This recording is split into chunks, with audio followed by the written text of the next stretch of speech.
It's finally happened! We have a brand new Super Nintendo game to show you. My name's Mike, and this is the Retro Gamer Boy Show.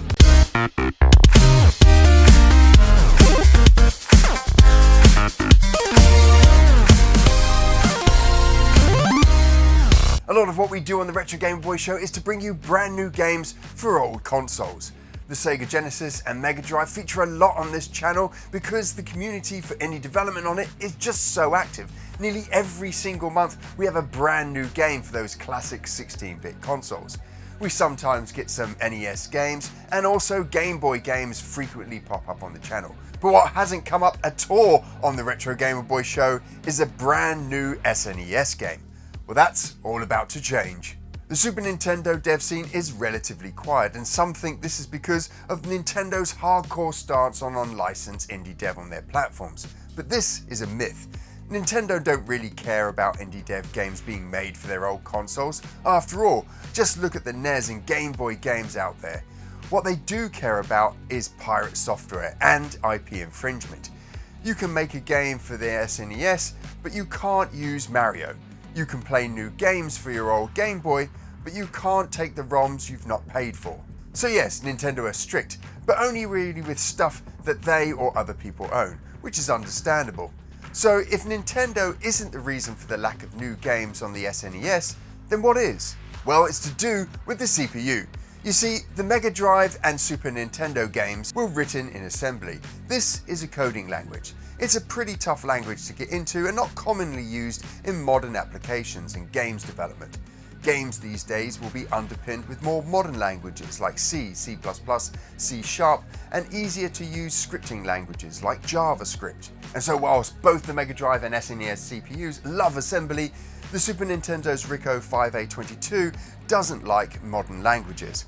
In comparison, the Motorola 68000 eats C for breakfast, and so not only makes it easier to create for, but also there are far more people with the appropriate skill in this language to make games for the consoles that support it. Now that's out of the way, it doesn't mean that there are no Super Nintendo games out there.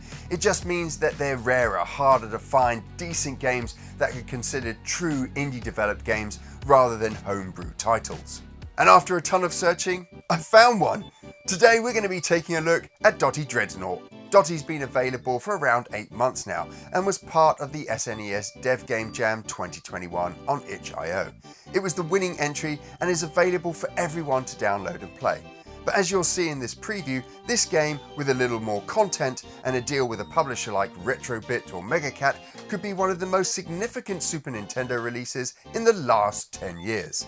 In the game, you play Dottie, the witch, who embarks on a quest to find the legendary Edelweiss flower for her garden. She's joined by her owl friend, Ernesto. Now before we continue, it would be great if you could show your support for the show by leaving a like. It really helps grow the channel. And of course, drop down into the comments below and let us know what console you would love to see a brand new game made for. Dottie Dreads Nought is a platform game with some very interesting game mechanics. You have your standard jump, move and attack mechanics, but you also have 2 special moves. The first is your drill attack. This is a power that is charged every time you hit an enemy. Press and hold A will then charge the move, and releasing A fires you off in the direction you point yourself in. This move is not just used for attacking, but also used to break through obstacles and even navigate through the world. Hitting one enemy after another allows you to replenish your drill and so travel further. Drilling through a chain of enemies can allow you to cross vast gaps, and you can even start a new drill spin in mid-air, allowing you to drill upwards. Then, as you hit the pinnacle of your upwards drill, change direction and change your drill to shoot off in a totally different direction. Your second special is a passive one. Ernesto, your owl friend, is able to slow down time to a literal crawl and then fly around looking for hidden special items that grant access to new areas of the level. Later in the game, this leads to some ingenious design, as the hidden items cause an explosive chain reaction, and this is perfectly woven into not only clear obstacles, but create moving platforms that you can chase in order to progress through the level. Jumping and fighting make up the rest of the level design, and both have near perfect execution. There is some great level design that involves navigation over enemy threats and making your way up through the well-placed platforms. The combat is just pure genius. Rarely have I come across a platform game where combat is so well implemented. It's hard to describe just how well implemented this is. If an enemy touches you, you lose a heart. You only have 2 of these to play with, but make a hit and you can chain in your attack until the enemy is dead, with the damage box for the enemy seemingly turned off while you hit it.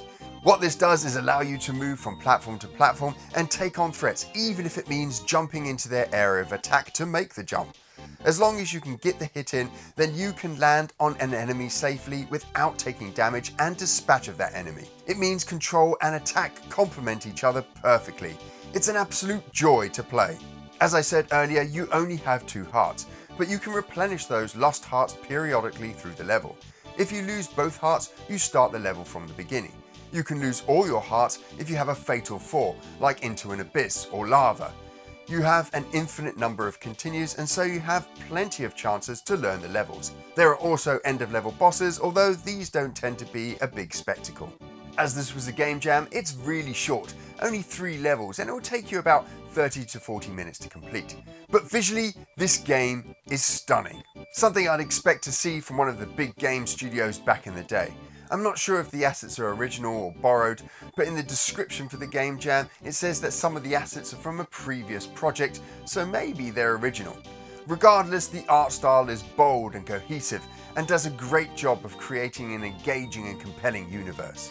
The animations really stand out. Even the best Mega Drive indie games struggle to get close to some of the animations on display here. I love the character design, and whilst the backgrounds are just simple silhouettes against gradient backgrounds, their colour palettes are a great use of split complementary colours and really help the foreground stand out.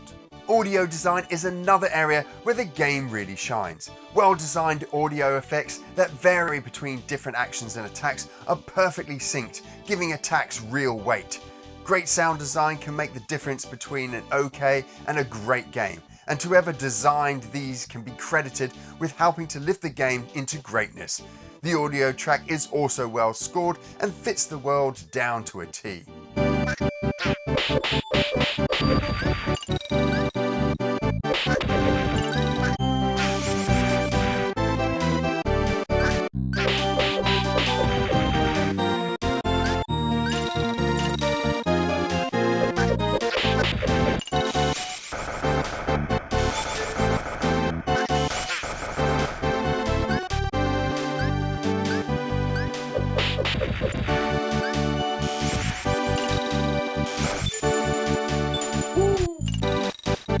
Whilst Dottie was a game jam, it's absolutely nailed its core mechanic, one of the hardest things to do in games development.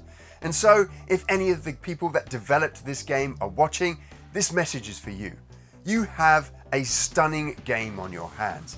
If you could put more time into fleshing it out, creating more levels, creating more compelling bosses, then you could have an absolute hit on your hands. Partnering with the right publisher like 𝗵𝗺𝗶𝗴 or Mega Cat Studios could help bring this game to life on the Super Nintendo and even on the Nintendo Switch. It is a great design and you should be proud of what you've created. Not every game that we have on the show can be a AAA independent game, but this one has the real potential to be it.